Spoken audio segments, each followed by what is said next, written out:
Routes in particular, the A9 overnight, rain through the central belt, and that should ease. Further south, a few rain showers for Wales, the Midlands, northern England. Many places further south will be dry and clear. Still quite gusty, the winds out there through the night, perhaps easing further south.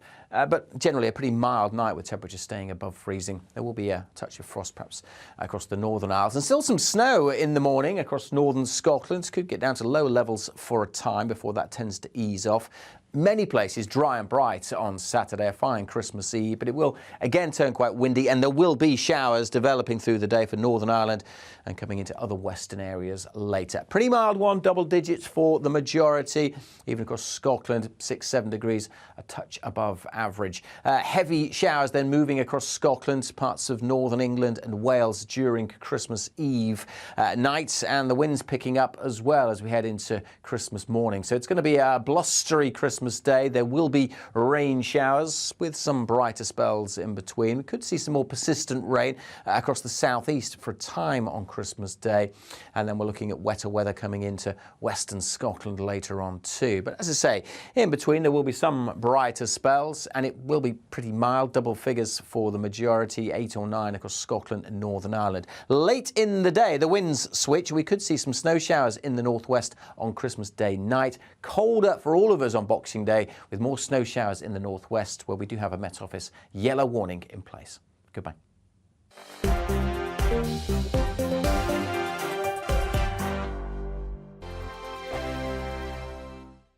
I'm Mark Dolan. Join me at 11 on GB News for Headliners, in which I'll be joined by 2 of the UK's top comedians discussing tomorrow's papers. If it's an important story, we'll cover it, but we'll have some fun along the way. Headliners, the late-night paper review that won't send you to sleep like the others will. 7 nights a week at 11 p.m. on GB News.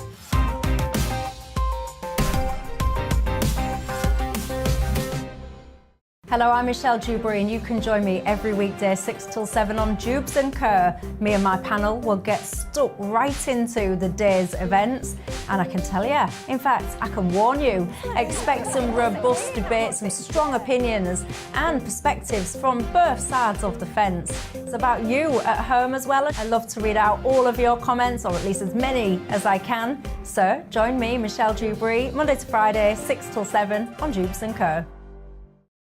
I'm Mark White. As GB News Home and Security Editor, I cover those key issues that are so important to you. Our authorities, our communities doing all they can to combat violent crime. With the public services under unbearable strain, why are we still failing to control our borders? Defence, the first priority of any government, has been continually hollowed out. Can we trust our politicians to protect the armed forces? Join me, Mark White, on GB News. We are GB News, the People's Channel. And right across the United Kingdom. You can find us on Sky Channel 512, Virgin Media Channel 604, Freesat Channel 216, Freeview Channel 236, and YouView Channel 236. You can also take us with you on DAB+ radio, with the GB News app, and at the website gbnews.uk. We're absolutely everywhere. Come join us on GB News, the People's Channel, Britain's news channel.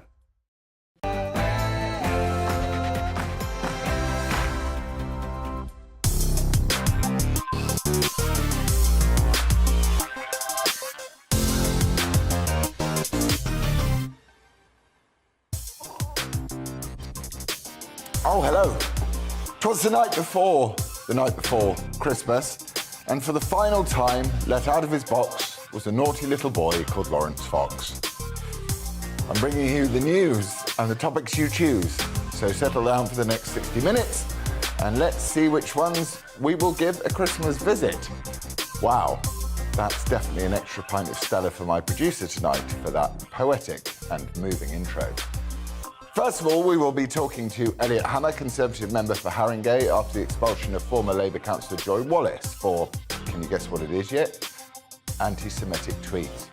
Then, getting into the Christmas spirit, how to keep your light shining in times that can seem dark. And finally, I talk about polar bears, ice caps and children, being our future, with Arctic explorer Pen Haddow. All of that and maybe more, coming up after the news with Bethany Elsey.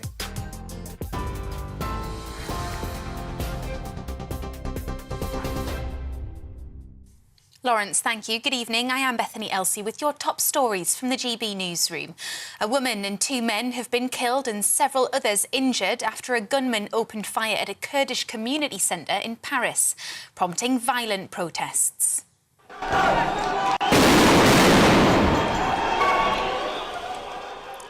Demonstrators clashed with police near to where the incident took place, expressing anger at the attack, which authorities believe could be racially motivated. The French president called the incident a heinous attack on the Kurdish community. A 69-year-old man who was already known to police has been detained. It's understood he allegedly attacked a migrant camp last year.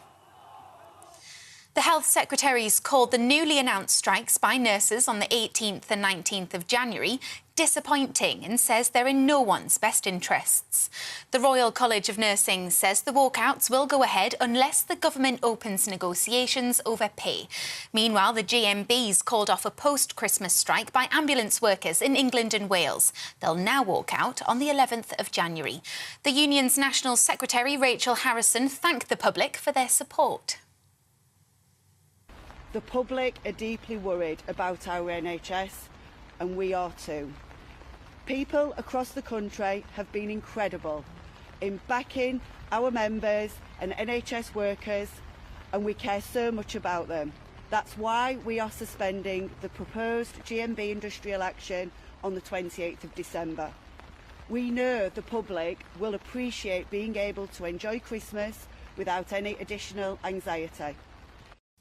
The Prime Minister's apologised for Christmas travel disruption as Border Force staff begin 8 days of industrial action today. What do we want? 10%! When do we want it? No! Heathrow, Gatwick, Birmingham, Cardiff, Glasgow and Manchester airports are all affected, but Heathrow claims it's operating as normal. Military personnel and volunteers from the civil service have been trained to step in if necessary. Rishi Sunak insists public sector pay must be controlled to keep inflation down. First of all, I'm really sad and I'm disappointed about the disruption that is being caused to so many people's lives, particularly at Christmas time. What I'm trying to do is make the right long-term decisions for the country, for everybody's benefit. And I think we all know that the major economic challenge we all face now is inflation. It's inflation that's eating into everyone's pay packets, it's rising the cost of living, and I want to make sure that we reduce inflation. Part of that is being responsible when it comes to setting public sector pay. Motorists are being warned to expect long delays as millions hit the road to spend Christmas with family and friends. The AA says an estimated 17 million journeys will be made today and tomorrow. A strike tomorrow by thousands of RMT members working at Network Rail is expected to make matters worse. The walkout will last until the 27th of December. You're up to date on TV, online and DAB+ radio. This is GB News. Now let's get back to Laurence Fox.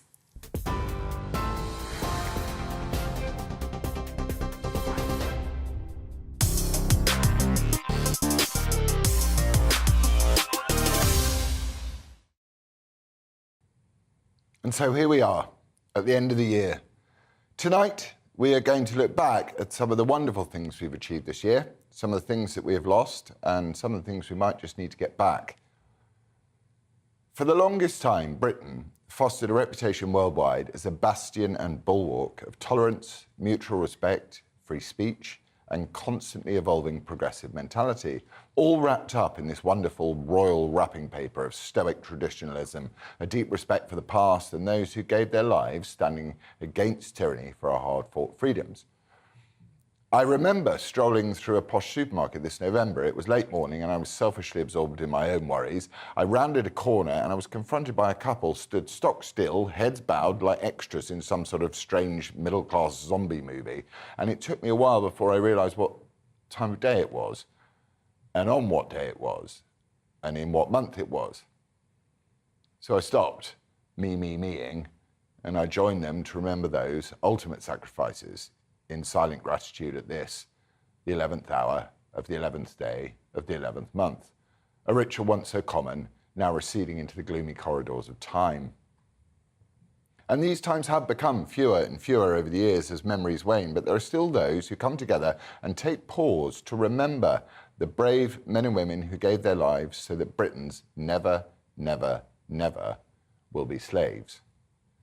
Indeed, it is our shared conscience of fairness, which is what makes Britain one of the most fiercely progressive nations on earth. William Wilberforce, who once said, "One man can change a generation, but he can't do it by himself," and others, led the way into the abolishment of slavery years ahead of our American friends. This national character was stoically reinforced by our wonderful and selfless Queen, whose loss I don't think any of us quite understand the magnitude of just yet. I certainly don't. She personified our national identity and dealt with hardship in a way which inspired awe in so many. But there has been a recent addition to the national and indeed international lexicon of progressivism.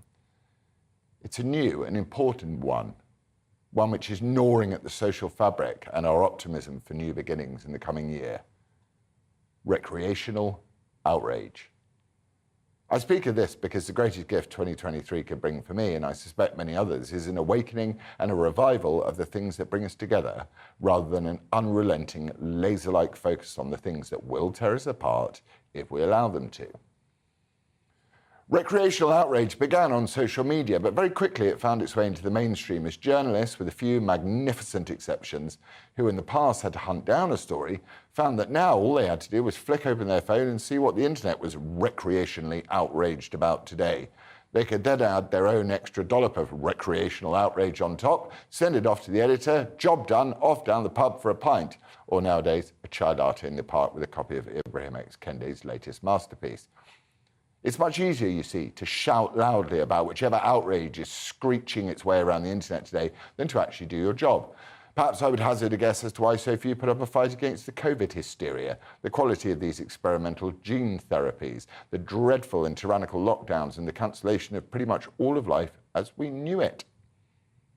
I had my own run-in with this emerging trend of recreational outrage myself 3 years ago, come next January, when I made the grave error of standing up for Great Britain on a BBC television show.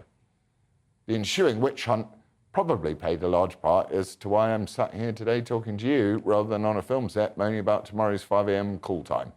So, as we look forward together to next year, let us remember that some things are crucial to the ongoing health and well-being of our wonderful, warm and genuinely progressive nation. And some things are fads, sad phases which come and go.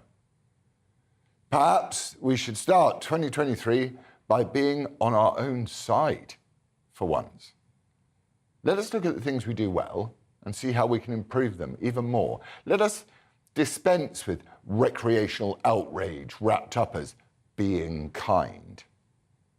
Let us be grateful that we are not all the same, we're all different, but we are all still all of us, countrymen and women who have different views and feelings. We are branches of the same tree, siblings in the same family. Let us seek out those we don't agree with and offer an open hand and an open heart to them in the hope that we ourselves can have our thinking moved, progressed, not by force or fear of being cancelled, but in love and understanding. Let us be British, which is to be tolerant of everything except intolerance. Let us focus on ourselves and those we love who need us more than ever nowadays, and perhaps that way we can consign this faddish, un-British, recreational outrage to history, where it belongs.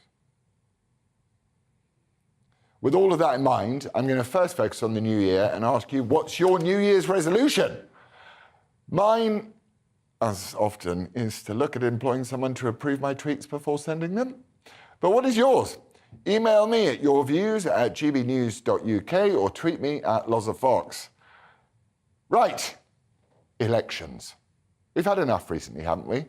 But what happens when someone is expelled from a party you support and you've opted to vote in? You can be expelled from the party, but it is up to you to resign, regardless of what may or may not be in the best interest of your constituents. However, many people don't. That is the case recently with Joy Wallace, formerly of the Labour Party, who was expelled for, can you guess what it is yet, anti-Semitic tweets. We approached the Labour Party for a spokesperson, but they directed us to the council leader, Prey Ahmed, who issues us with this statement. I am pleased that the Labour Party's official investigation has resulted in the expulsion of Councillor Wallace from the Labour Party. Racism and anti-Semitism have no place in Haringey or the Labour Party, and I want to reassure our residents and the Jewish community that any instances will be treated with the utmost seriousness, other than turning up on TV to talk about it. Councillor Wallace's conduct shows that she is not only unfit for public office, but does not uphold the Labour values of equality, fairness, respect and anti-racism, for which she was elected. Oh my God, this statement goes on. I hope that Councillor Wallace will understand the seriousness of her actions and immediately resign her seat on the council. Wow. So, you could have just turned up and told me that. Would have been more fun. Anyway, joining me to discuss this is Conservative member for Haringey, Elliot Hammer. Should she resign, Elliot? I think she should. She was elected on the Labour ticket. She has posted these tweets, all of them historical.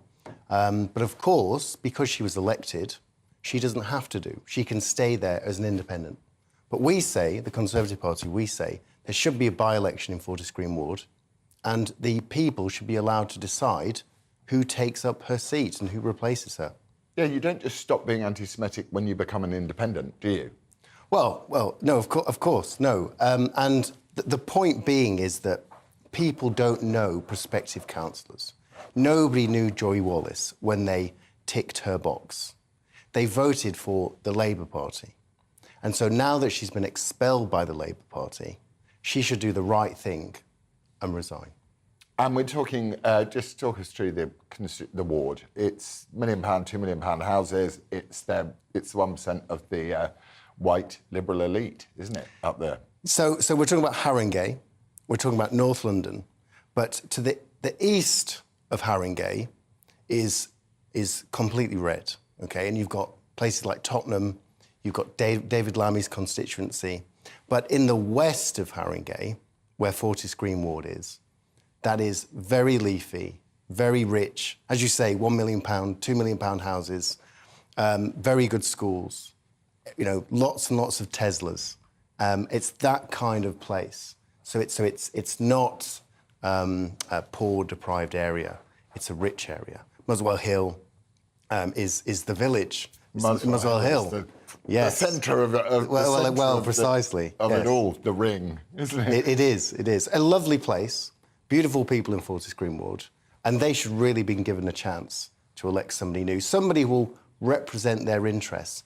So Haringey Council, there's not a single Conservative councillor in Haringey. There's a smattering of Liberal Democrats, but it's mostly Labour. So what I'm saying is the people of Fortis Green Ward should be able to vote in a Conservative who can be a proper opposition to Haringey, which is essentially a one-party state. Well, along with the rest of the country, as far as I can tell, red or blue. And it's the home of momentum. That great movement that's done so much. You know, brilliant. Yay, Jezza. Yay, Jezza. What would you do? What would you bring that was fresh to Haringey? So I'm a lawyer. Mostly a claimant lawyer, discrimination lawyer. So I bring questions to the council. Haringey Council, £1.5 billion in debt. £1.5 billion in debt? In debt. And it's been sent to Zelensky every 5 minutes. Well, precisely. And they've been Labour, I think, for about 50 years. Labour have been in power in Haringey. We don't have a single Conservative councillor. We need just one, just me. That's what I'm saying. And I can scrutinise Haringey Labour. Haringey Labour. So, and what do you think it is about the Labour Party and the very affluent areas, as you say, you know, it's divided between East and West, this ward, the affluent areas in London that keep voting Labour, who don't have what affluent people have in mind, I imagine? Well, what we say when we're out knocking on doors, we say maybe they're just too rich to vote Conservative. They're just too rich to worry. I love it, too rich to vote Conservative. Because they don't have the problems that working class people have. And so they can afford to be the champagne socialists that we all used to talk about. So and what do the Conservatives have to offer the working man, nationally? Well, the reason why we won the Red Wall is because we are the party of the working class. We're the party of the workers, not the wokers. And I'm sure you can agree with that. I absolutely do agree with that. Elliot, thank you very much Thank for you. coming on. Thank you, Laurence. And best of luck getting this sort of seemingly unelected person out of office. Well, we'll see. Stand again. Anyway, thank you. That was Elliot Hammer joining me. I'm now joined by, oh God, here we go again with this auto cue thing. I love it. I've got to wind through an entire thing. Right. Now, I'm there. I'm there. Now 'tis the season to get sniffles, and it seems super cold has been doing the rounds. We've now had yet more nanny guidance on not visiting family or friends over Christmas for fear of spreading it, and COVID and flu. Oh, it's so 2020 at the moment, isn't it? So joining me from Bath is Dr. Bharat Pankania, infectious disease expert of the University of Exeter, to give us a winter infection update. Hello, good evening. So, unfortunately, at this Christmas time, we have what you would call a perfect storm of several viruses out in circulation, as well as bacteria in circulation, especially the pneumococcus and group A streptococcus.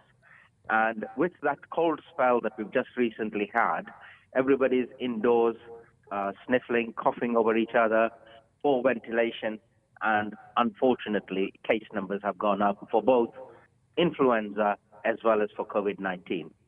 I thought that we'd totally killed influenza off in the last 2 years. There didn't seem to be a single case of it in 2020 or 2021.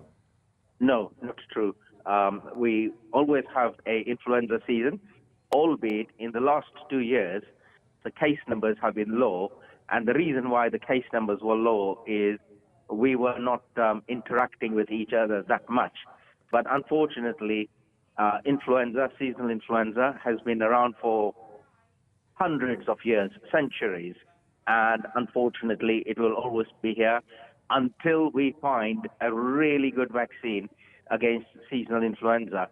And by the way, the good news, further to the vaccines that were developed for COVID, I think in the next few years, say 5, we will get better quality vaccines against seasonal influenza too.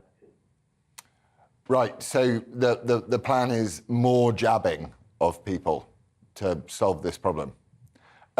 Is there an argument, am I able to put forth an argument, the fact that if you do something entirely unnatural and lock an entire population in the house for a bad flu for 2 years, you may mess with their immune systems, and therefore their immune systems can't cope when something quite simple that a child's immune system like strep A would have laughed at, I had it myself when I was a child, is now killing children?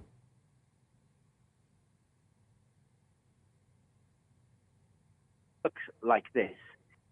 What has happened is with our immune system, we have regular nudges. Regular infection, regular response, regular infection.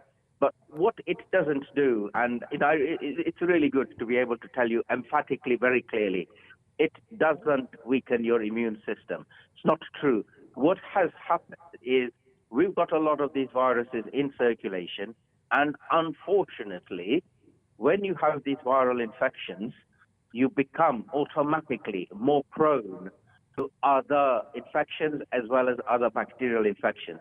You see, so look, I've been a clinician for nearly 40 years now, and it always was the pattern.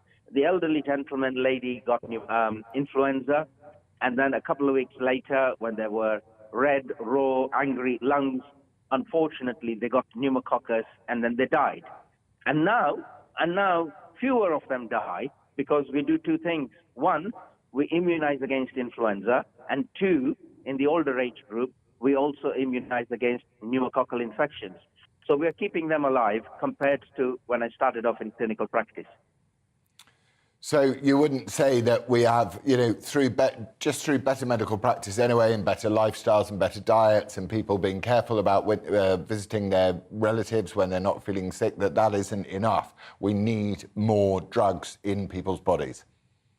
No, it's not a question of we need more drugs. Not at all. What we do need is that awareness. And, information is power, education is power.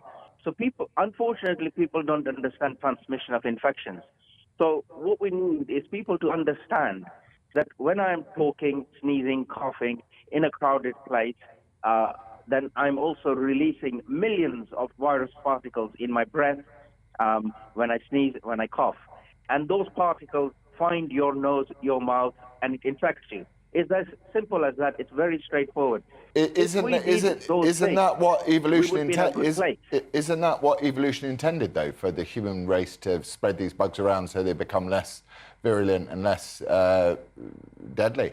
That they mutate down to something. No. Happy to answer that for you. So let me answer that in a different way.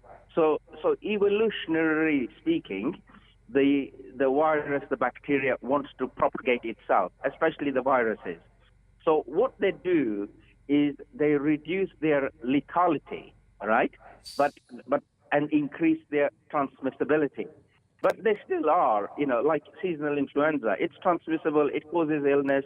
It doesn't kill large numbers, as, say, avian influenza would do. So look, let me show you. And watch this space for the next few years. At the moment, we've got avian influenza in birds. It's predominantly a bird problem.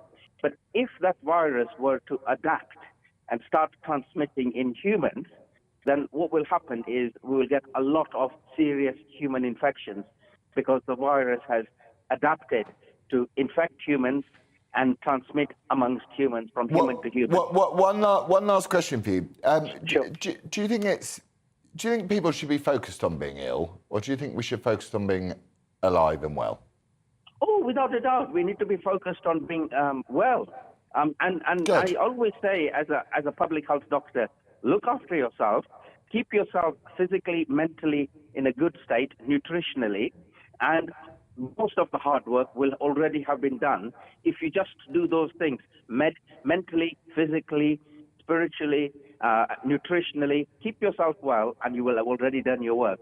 The smoking and overweight, etc. They are also big killers, really. Well, my name's Laurence Fox, and I endorse that message. Thank you very, very much. Lovely to speak to you. You're welcome. Right, coming up, we are getting in the Christmas spirit, finally. Everything has been very dark of late, and I want to remind you about how a positive mental attitude can help not only others, but yourself. Back in 3.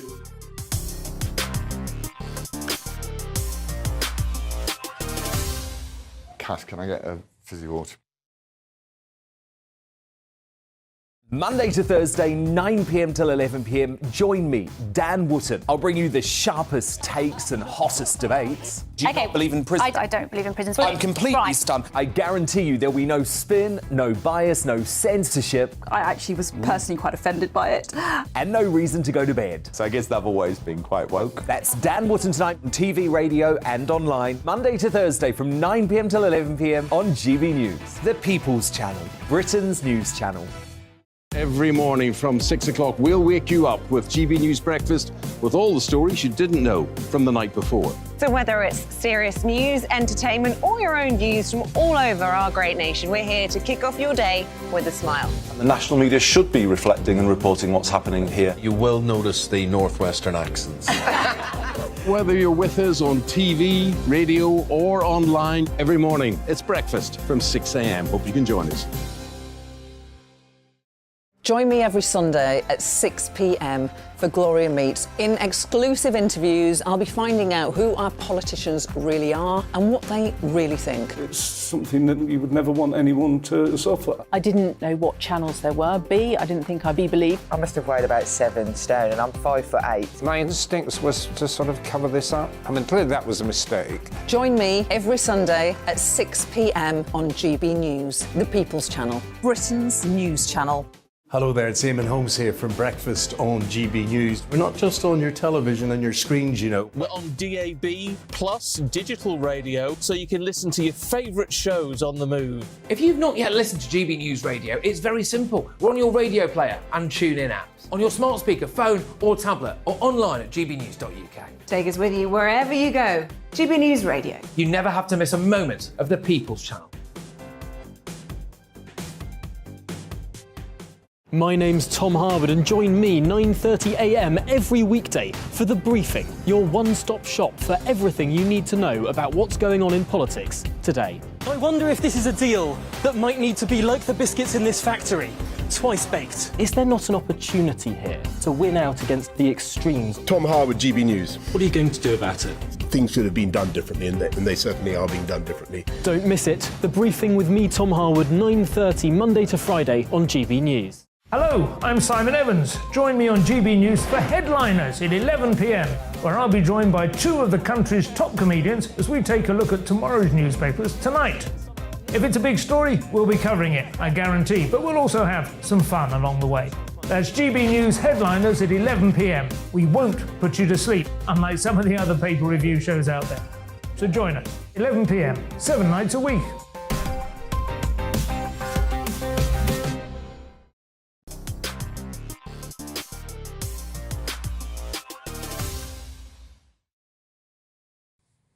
Positive mental attitude.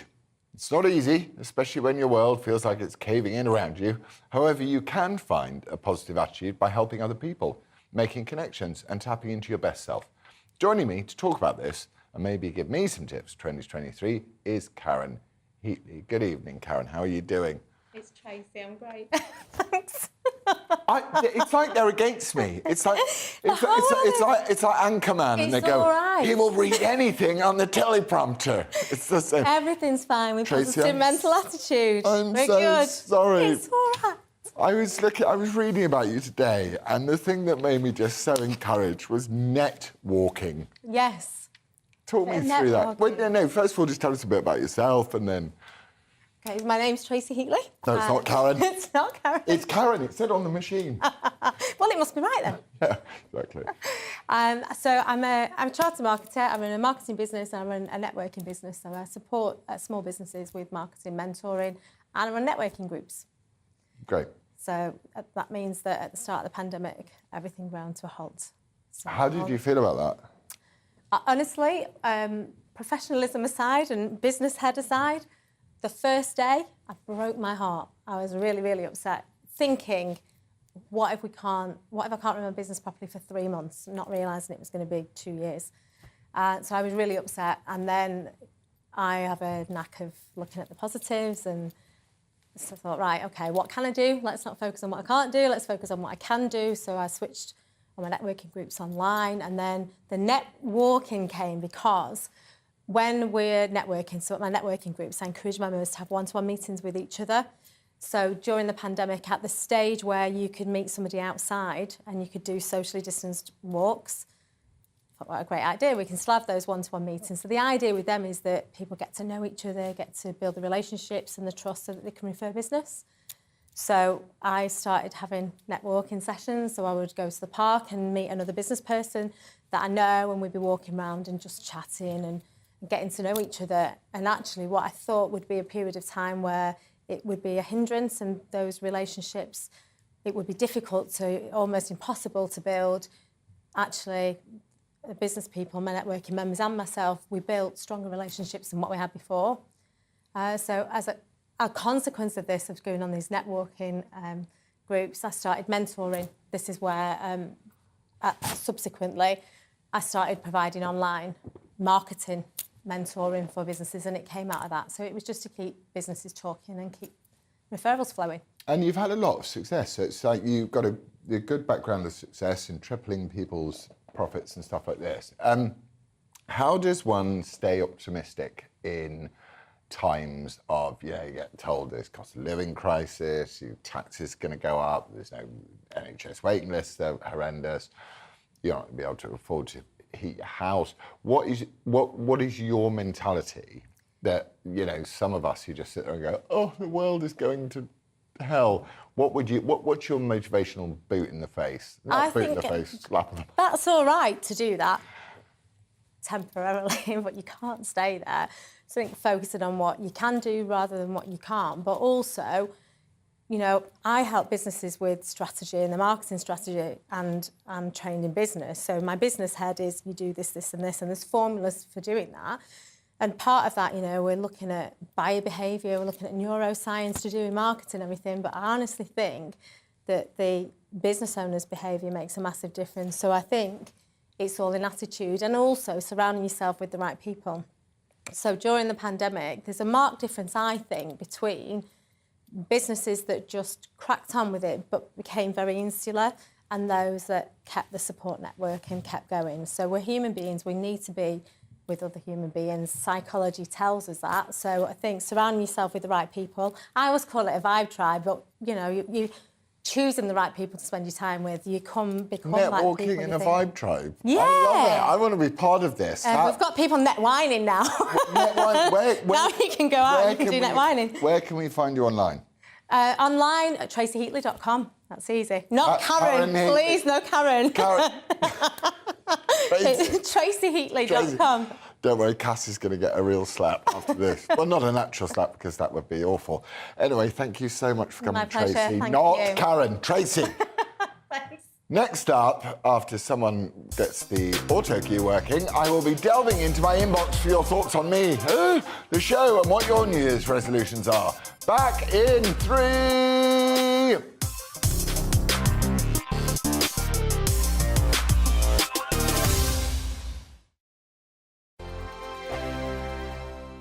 We are GB News, and we'd like to say thank you to each and every one of you for bringing us your conversations, for helping our great nation find its voice. We are here for you on radio, television, and online, across England, Scotland, Wales, and Northern Ireland. It's not the BBC, you know, you actually get your facts right. We are proud to be GB News, the People's Channel, Britain's news channel. Hi there, it's Stephen and Anne. At breakfast from 6 a.m, you'll always be caught up with everything you need to know, the latest headlines, opinions and debates. We'll bring you the good news and the bad, but most of all, we're here for you. Remember, send in your views and let us know what you would like us to talk about. That's because we're your news channel. And every morning at 6 a.m, it's breakfast on GB News. Monday to Thursday on GB News, it's Bev Turner Today from 10 a.m. We're going to be here for you, our GB News family, to keep you up to date, but also make you smile. The guy went from puberty to adultery. And I can't wait to bring a few of my own opinions. I have no time for cultural totalitarianism. We'll engage in passionate, but always polite debate, with your thoughts and opinions at the centre of it all. Only on GB News, the People's Channel, Britain's news channel. Join me, Nana Akue, Saturday and Sunday afternoons on GB News. Expect fiery debate and passionate discussion as me and my panel tackle some of the biggest topics hitting the headlines. It's a place for everyone's opinion. No one gets cancelled, but no one gets an easy ride. Oh, she's on it today! Be ready for conversations that are fierce, frank, and of course, fun. Every Saturday and Sunday afternoon from 4 p.m. on GB News, the People's Channel. Join my show Farage, 7 p.m. till 8 p.m. Monday through Thursday, and there you will get opinion, analysis, debate, and I'll cover stories that nobody else dares to touch. You've been cancelled. Join the club.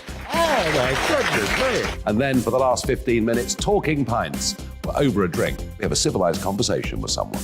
We very often disagree, but we do it in a grown-up way. Come and join me on Farage. We are GB News, the People's Channel. And right across the United Kingdom. You can find us on Sky Channel 512. Virgin Media Channel 604. Freesat Channel 216. Freeview Channel 236. And YouView Channel 236. You can also take us with you on DAB Plus Radio. With the GB News app and at the website gbnews.uk. We're absolutely everywhere. Come join us on GB News, the People's Channel, Britain's news channel.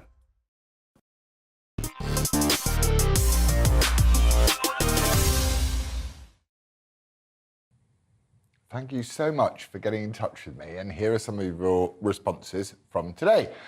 To my question, what are your New Year's resolutions? Ash says, I'm going to carry on fighting the fat, even though the fat keeps fighting back and winning.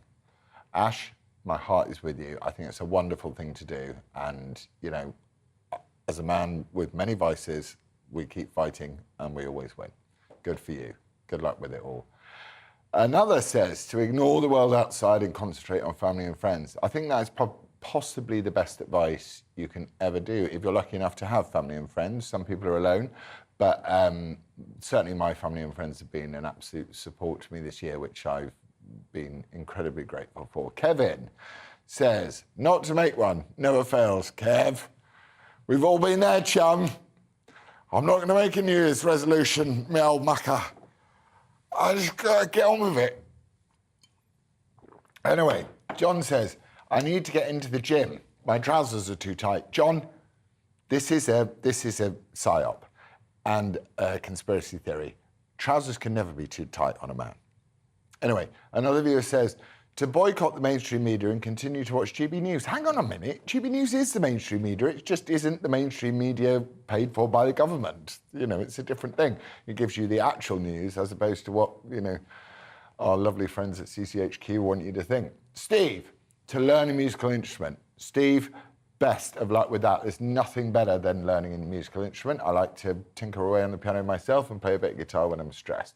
Another says, mine is to stop wasting money on takeaways and useless things and try to save a few quid. God, I think you speak for the country on that one. It's terrifying, terrifying. I left my oven on the other night and I woke up in the morning and it was still on and I thought I'd have to sell the house and mortgage the kids. Anyway, Kev says, I'm toying with the idea of attending church. That's dangerous, that one. Do you not see the girl who was silently praying near an abortion clinic the other day? Did you not see that? You go to church. If you go to church, you may find out that, you know, people have views on this. So, you know, don't go to church unless you want to find out what the truth is. Anyway, another says, I need to get back to playing football. Don't we all, love? I'm still waiting for my call-up to the England team, where I would take a better penalty, second penalty than Harry Kane. Anyway, back to more important, no, less important, but more interesting and wonderful stuff. Earlier this week, I lunched with Arctic explorer Pen Haddow. My chat with him is coming up next.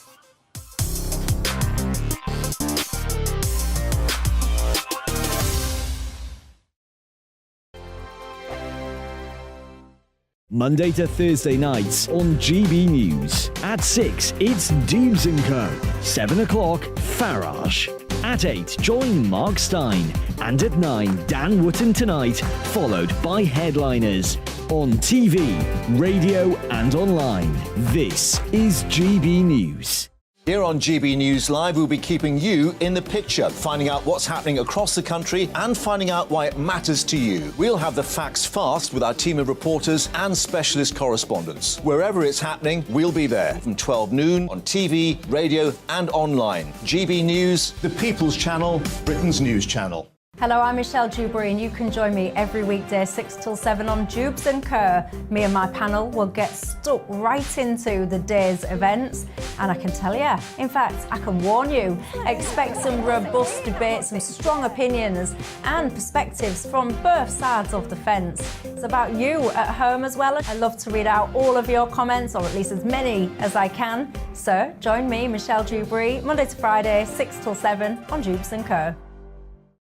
We are GB News, the People's Channel. Why not take us home with you by visiting the GB News shop at gbnews.store. You'll find all the official merchandise, a really good present actually for yourself, your friends or your family. We ship across the UK mainland at no extra cost. GB News, the People's Channel. I'm Mark White. As GB News Home and Security Editor, I cover those key issues that are so important to you. Our authorities, our communities doing all they can to combat violent crime. With the public services under unbearable strain, why are we still failing to control our borders? Defence, the first priority of any government, has been continually hollowed out. Can we trust our politicians to protect the armed forces? Join me, Mark White, on GB News. We are GB News, right across the nation. You can get us on television, on radio, on digital. We're absolutely everywhere. Amazing. You see, amazing. You remind me of me in the European Parliament. But here's the most important bit. We are not part of the mainstream establishment. We think and speak just like you do. We are the People's Channel. Magnificent. That's really, really thoughtful. Come and join us on GB News, the People's News Channel.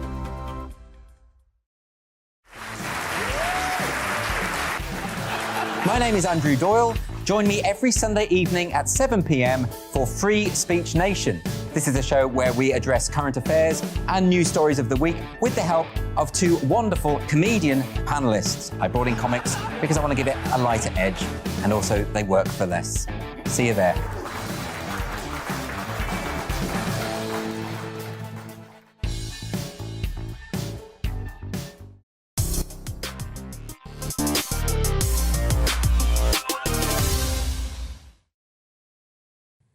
Welcome back. Now, as you may have worked out by now, I like to sit down every week for a cheap sandwich, which the producer eats, Cass, and then she leaves it with us with nothing. But I sit with a guest. This week, I spoke to Arctic explorer and ocean oh my God, that's a hard word. Conservation. Ben Haddo.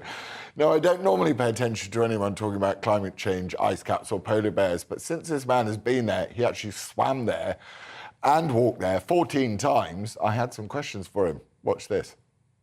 Cheers. Now, I don't usually take advice from people on the climate unless they've either walked or swam to the North Pole. So I won't listen to someone unless they've swum there. Have you done either of those? Yes, I've actually done both of those. Oh, right. So you can talk about it.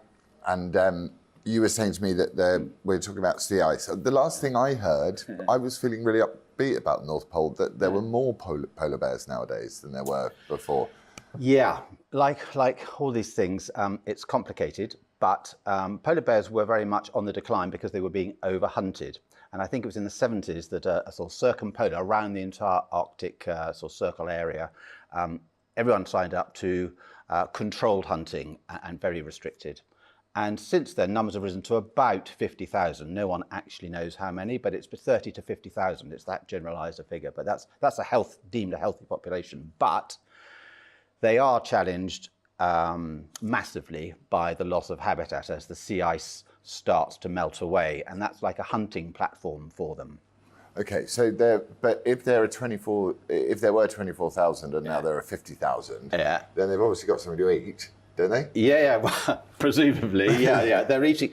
Most polar bears, their diet is based on seals, and if a bear can kill a seal every 4, 5, 6, 7 days, they're in a happy state of mind. But they tend to come ashore in the summer when the sea ice retreats away from the coastlines, crudely. That platform no longer serves their purpose, so they come on shore. And one of the problems is that the sea ice is it's putting them on shore sooner because the ice is melting quicker, and it's not coming back in the autumns till later. So they're spending longer and longer on land, nibbling on grass and bits and bobs, mosquitoes. Yeah, so they're getting thinner and thinner in those summer times, and that means that they're not in as good a breeding condition for the mating season. So that's one problem, apart from just the sheer loss of a hunting platform. And although the numbers are good at the moment, really good, through protective measures, we are looking at a potential sort of collapse. It could take one bad year, and it's getting closer and closer when there is a large loss of that proportion or of that number of bears. And simply because the sea ice massively retreats, is very slow coming back. And this is a direct result of man-made climate change? Yes. It won't have anything to do at all with natural cycles? There will be natural cycles, but the human input has dramatically increased the speed of change. And some of these bigger animals, what are known in the trade as sort of charismatic megafauna, the seals, walrus, beluga, narwhal, and the like, walrus even, that they can't respond, more likely than not, can't adapt quick enough to accommodate these rapid environmental changes, their habitat change, basically.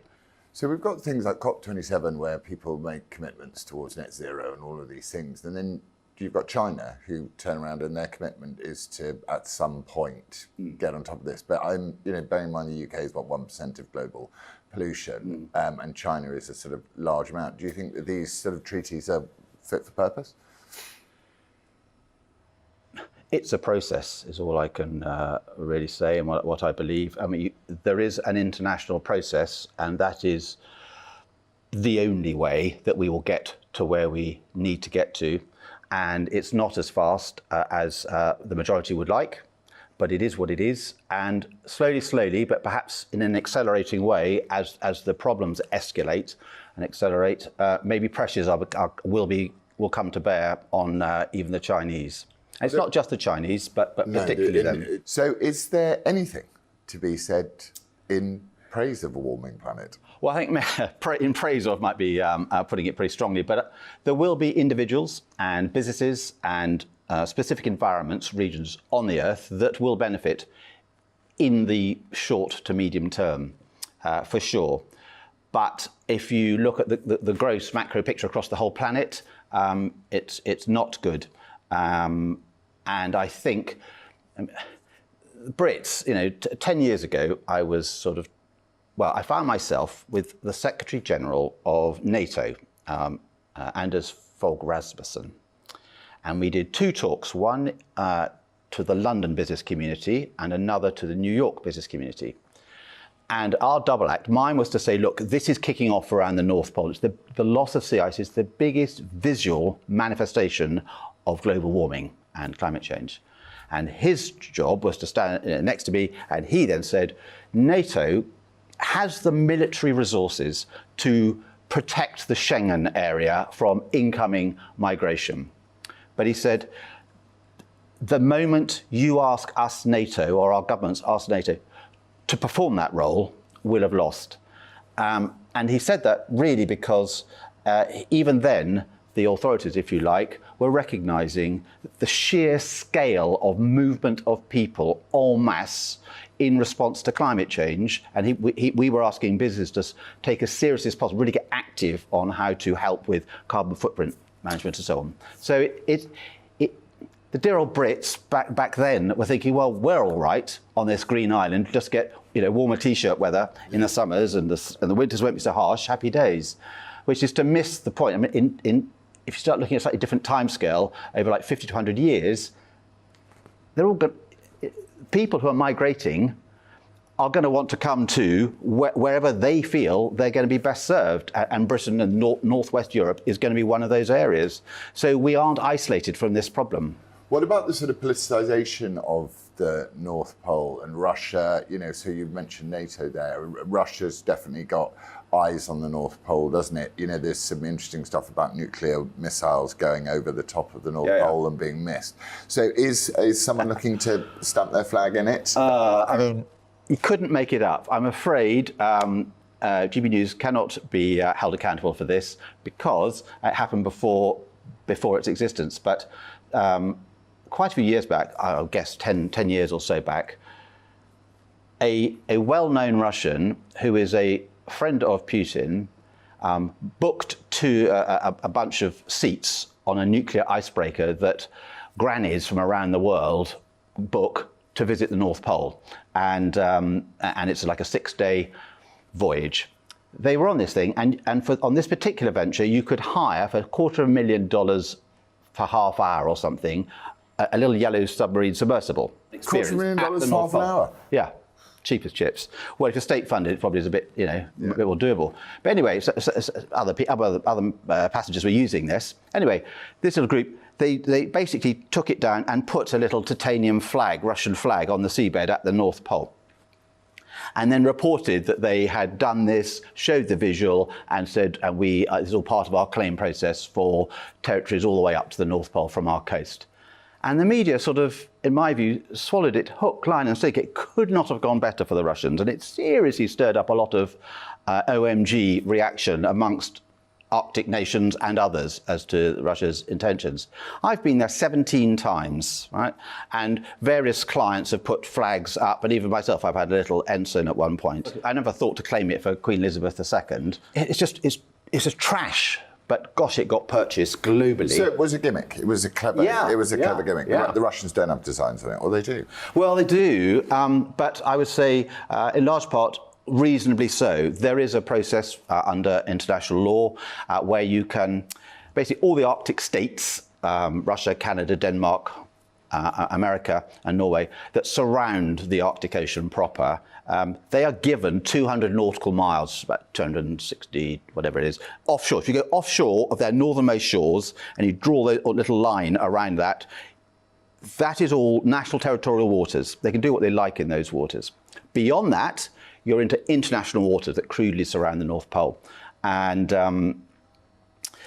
there is a mechanism under international law where if you can prove that the surface shape of the seabed, the morphology and the geology, the nature of the rocks continues beyond your 200 miles, you can be given up to another 150 nautical miles.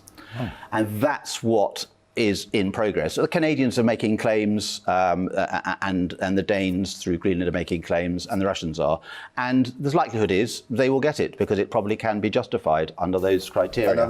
Is there a wealth of natural resources for us to dig out of the seabed at the North Pole? No, I think it's fair to say, I mean, I've been advised by one of the major oil companies. They said, look, the geology would suggest that there's almost no useful hydrocarbons, oil or natural gas, within the international waters. There is potentially a great deal in the national territorial waters, but I'm not so focused on that. I can't influence what goes on there. What's your view of what's going to happen with the planet in the next 80 to 100 years? I was really hoping you weren't going to ask that. Sorry. So it's Christmas coming up. All things are possible. I personally have focused on one small piece that I feel is doable, that makes a statement, which is to create the world's largest wildlife reserve, which would be for the entire area of international waters around the pole. 50% roughly of the entire Earth's surface is international waters. And over the next decade or so, there's a new international agreement that should be in place, which will allow legally enforceable protected areas in international waters. And we would hope our North Pole Reserve will be like the flagship one that gets everyone thinking, right, we can do this. What do I think? You think there's not going to be any sea ice left in 80 years, don't you? Yeah. Is that by gonna happen 2025, anyway? Serious bodies who are into the forecasting of sea ice conditions are saying we will have likely no sea ice at any time of year. And will that raise sea levels? To a blue top. Will that raise sea levels?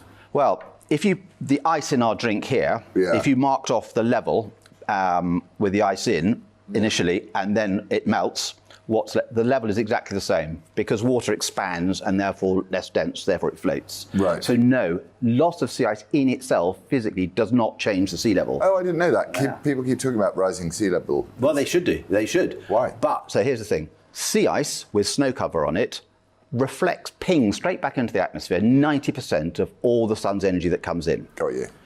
Convert that to a blue surface, and although you and I might see it's just a shiny, glittery surface that's quite reflective, it's not. It's hugely absorbing. It absorbs about over 90%. So you've got this massive switch.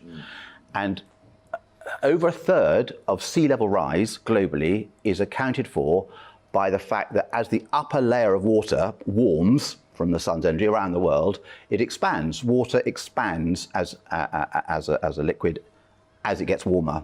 So just that thermal expansion is part of sea level rise. But the big sea level rise is coming from glaciers to a relatively small extent, ice caps slightly bigger, and ice sheets, and most particularly Greenland. Right. If you took a hairdryer to the whole of the Greenland ice sheet and removed it, sea level will go up by 7 meters. Right. Well, that would ruin Barack Obama's house in Martha's Vineyard that he bought, wouldn't it? That would be almost certainly. I haven't been there, Laurence, but I'll take your word for it. That'd be a problem, wouldn't it, for Barack? Yeah, it'd be a problem for London and a lot of major cities. 1 metre sea level rise is highly problematic. Yeah. And we're looking between 40 and centimetres, so half a metre nearly, and 1.5 metres nearly, over the next 80 years. OK, so we've had the cheery Christmas message of Barack Obama's Martha's Vineyard property getting flooded. What's a positive? Come on. I think that the pressures are building at faster and faster on all levels, business level, state level, international level, and I think it's really, frankly, down to the next generation who come in with a completely different mindset. We need to get rid of some of the old school who are fossilised in their views. And I'm not referring to us, obviously, Laurence, but old school. And I think some serious ructions probably need to take place. So I believe the children are our future. Indeed, they are. Pen Haddo, thank you so much for talking. Great pleasure.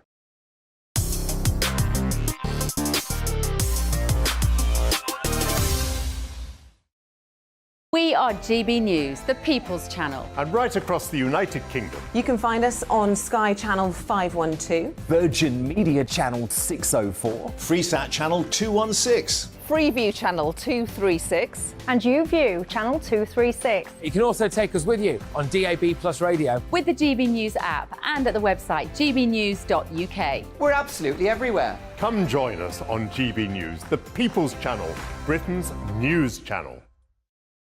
Here on GB News Live, we'll be keeping you in the picture, finding out what's happening across the country and finding out why it matters to you. We'll have the facts fast with our team of reporters and specialist correspondents. Wherever it's happening, we'll be there from 12 noon on TV, radio and online. GB News, the People's Channel, Britain's news channel.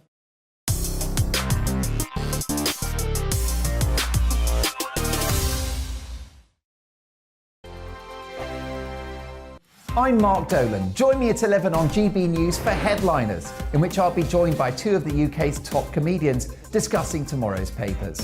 If it's an important story, we'll cover it, but we'll have some fun along the way. Headliners, the late night paper review that won't send you to sleep like the others will. 7 nights a week at 11 p.m. on GB News.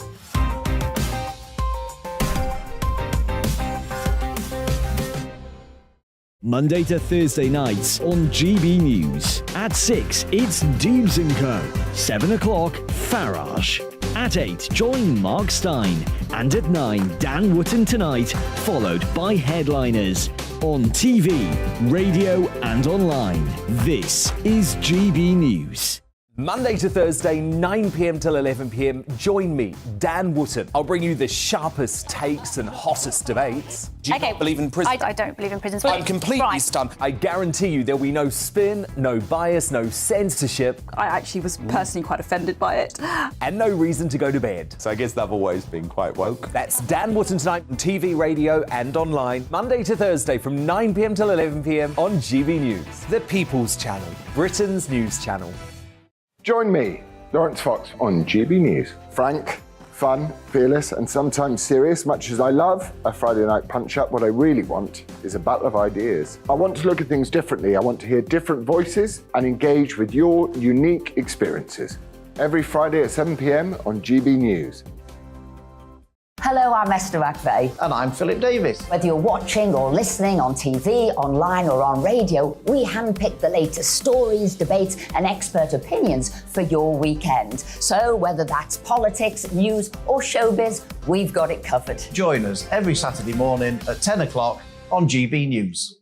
Join me every Sunday at 6 p.m. for Gloria Meets. In exclusive interviews, I'll be finding out who our politicians really are and what they really think. It's something that you would never want anyone to suffer. I didn't know what channels there were. I didn't think I'd be believed. I must have weighed about 7 stone and I'm 5'8". My instincts was to sort of cover this up. I mean, clearly that was a mistake. Join me every Sunday at 6 p.m. on GB News, the People's Channel, Britain's news channel.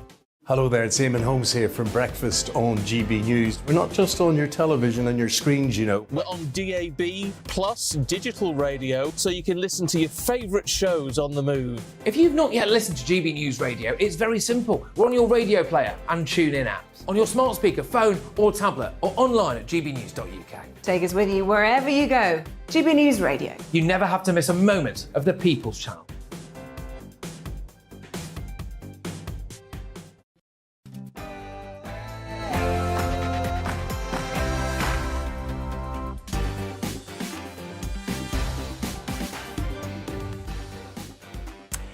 Welcome to our festive Friday, and thank you so much for joining me this evening. I'm Neil Fox, and I am very excited to be looking after some of Mark Dolan's shows over the Christmas period. Now, in just a moment, my clips of the week, highlights from GB News over the last 7 days, including plenty of on-air mistakes and hilarity for you. We also have music legend Jonah Louie in the studio this hour to talk Christmas #1, something I know a lot about. He knows plenty about Christmas hits too. We'll be discussing why the iconic Stop the Cavalry narrowly missed out in 1980. Now, in my big opinion, at 9 o'clock, it's been a rough start to Christmas, let's be honest, but we'll get through it. We always do. In the big question, after the fallout to Jeremy Clarkson's column in The Sun this week about Meghan Markle, should he be cancelled? And in the news agenda with my panel, after the New York Times call for the monarchy to be abolished, we ask, what does the future hold for our royal family? Plus, should you have a favourite child? A dangerous subject. And can you have a successful Christmas with an ex? I'll see you after the headlines with Bethany Elsey.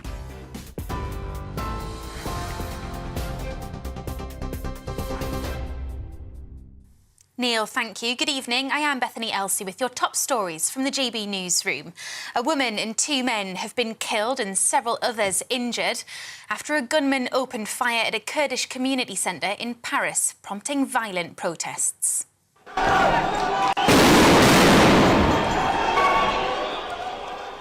Demonstrators clashed with police near to where the incident took place, expressing anger at the attack, which authorities believe could be racially motivated.